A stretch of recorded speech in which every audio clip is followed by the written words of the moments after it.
Selamat datang di channel Melek Hukum yang mencoba memberikan informasi atau ngobrol santai berkaitan dengan bagaimana cara berhukum kita sebagai warga negara. Pada kesempatan kali ini kita akan mencoba mengulik proses penyidikan yang ada di dalam Kitab Undang-Undang Hukum Acara Pidana baru.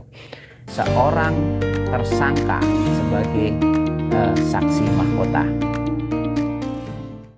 Menarik untuk disampaikan kepada teman-teman sekalian berkaitan dengan proses penyidikan yang akan terjadi di tahun 2026, di mana di situ disebutkan bahwa salah satu kewenangan penyidik ya dalam proses penyidikan ini adalah menetapkan seorang tersangka sebagai saksi mahkota.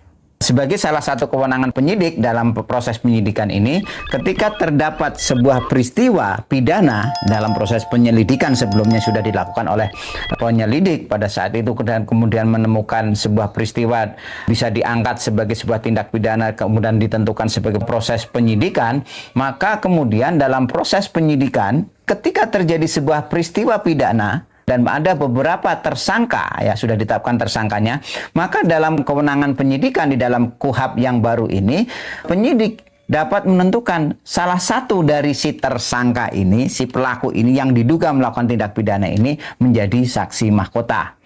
Nah, kalau saksi mahkota dalam bahasa yang paling sederhana adalah saksi kunci, di mana di situ untuk kepentingan penyidikan saksi mahkota ini dimaknai sebagai kewenangan penyidik menentukan seorang pelaku tindak pidana untuk mengungkap keterlibatan pelaku-pelaku peserta tindak pidana yang lainnya. Ini definisi dijelaskan di dalam ketentuan KUHP yang baru. Artinya apa? Artinya ketika sebuah peristiwa pidana terjadi dalam proses penyelidikan, sudah ditemukan ini ada tindak pidana, kemudian ternyata dari tindak pidana tersebut dilakukan oleh beberapa orang, maka kemudian di antara yang diduga sebagai pelaku tersebut, oleh penyidik diberikan kewenangan untuk menentukan salah satu dari pelaku tersebut sebagai saksi mahkota. Konsekuensinya apa?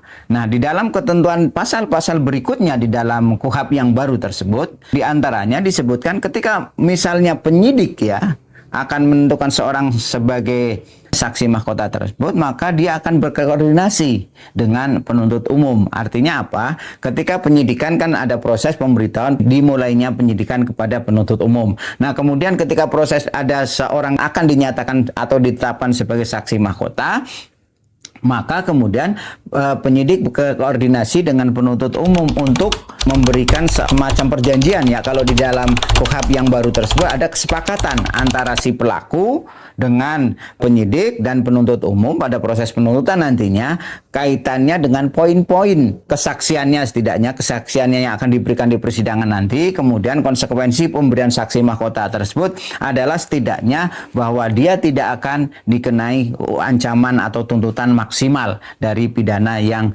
didakwakan kepadanya.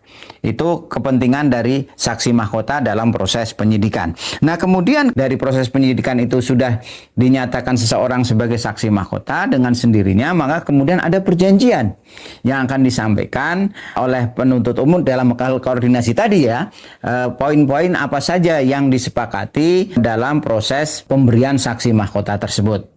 Prinsipnya adalah ketika kemudian seseorang pelaku, sesama pelaku ditetapkan sebagai saksi mahkota, ada prosedur yang harus dilakukan oleh penyidik ataupun penuntut umum dalam menentukan keterangan-keterangan yang akan diberikan oleh saksi tersebut sampai kepada kesepakatan-kesepakatan apa yang akan diberikan sebagai garansi penunjukan atau penetapan sebagai saksi mahkota ini.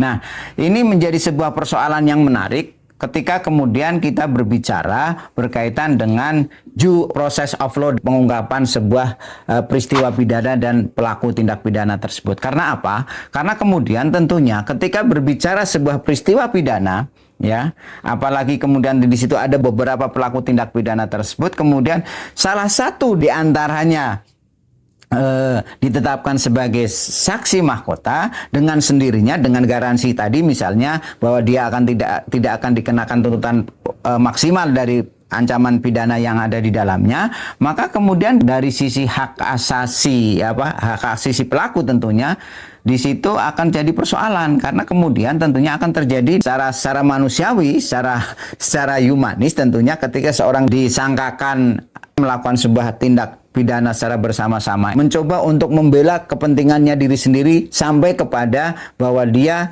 tidak melakukan tindak pidana atau bahkan dia membela diri. Dalam kepentingan membela diri ini tentunya hal-hal yang akan meringankan dari masing-masing pelaku inilah, apalagi yang sudah ditetapkan sebagai saksi mahkota ini, bukan tidak mungkin terjadi pengakuan yang bisa jadi dibantah oleh saksi-saksi yang lainnya atau pelaku-pelaku tindak pidana yang lainnya. Nah, ini persoalan ke depan bisa jadi ketika ketidakhati-hatian dalam menetapkan saksi mahkota justru akan menimbulkan persoalan-persoalan yang berkaitan dengan hak-hak terdakwa dalam melakukan pembelaan diri. Saya kira kaitannya dengan saksi mahkota yang ada di dalam KUHP yang baru sesungguhnya adalah kebaruan yang memang kebaruan yang nyata ketika kita berbicara bagaimana mengungkapkan sebuah peristiwa pidana. Cuman persoalannya kemudian adalah ketika kemudian penggunaan saksi mahkota yang sedemikian rigid di dalam KUHP ini diatur, begitu kemudian terjadi sebuah penyimpangan, maka bukan tidak mungkin ini menjadi sebuah pelanggaran terhadap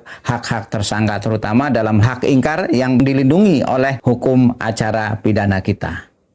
Saya kira itu kaitannya dengan saksi mahkota. Kedepan kita berharap penentuan saksi mahkota yang ada di dalam KUHP ini benar-benar digunakan sebagaimana mestinya sesuai dengan rule of law dari KUHP itu sendiri.